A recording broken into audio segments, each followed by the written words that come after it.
এই যে মা শুনেন, আপনাকেই বলতাছি। আপনি কি ভাবছেন আমরা আপনার কাছে ফিরে যাব?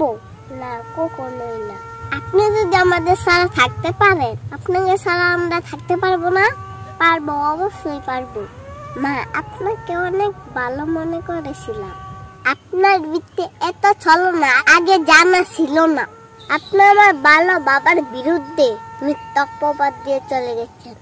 আচ্ছা মা, আমার বাবা আপনার কাছে কি চেয়েছিল? নামাজ পড়েন, পর্দা করেন, কোরআন পড়েন। নামাজ পড়েন, পর্দা করেন, কোরআন পড়েন। কিন্তু আপনি এগুলি করতে রাজি হন নাই। আপনার কাছে এগুলি ভালো লাগে না। আমার বাবা যে এগুলি করতে বলতো, এদিকে বাবার কথা না আল্লাহর কথা। নিশ্চয়ই এইগুলি আল্লাহর কথা। তার মানে আপনি আল্লাহর হুকুম অমান্য করেছেন। এই শাস্তি আল্লাহ আপনাকে দেবে, কারণ দায়ুসের কোনো মাপ নেই। আপনি ভাবলেন কি করে আপনার কাছে আমরা যাব?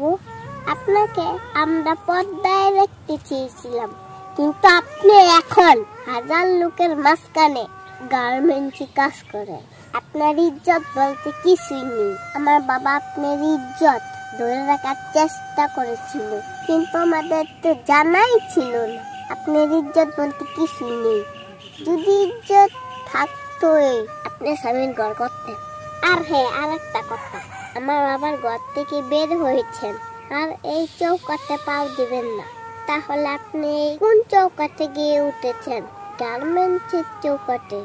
আপনার মৃত্যু যেন গার্মেন্টসের চৌকাতেই হয়, কারণ গার্মেন্টসেই আপনার হাজার হাজার স্বামী। যদি নাই থাকতো তাহলে আমার বাবার ঘর থেকে গিয়ে ওই গার্মেন্টসে যেতেন না।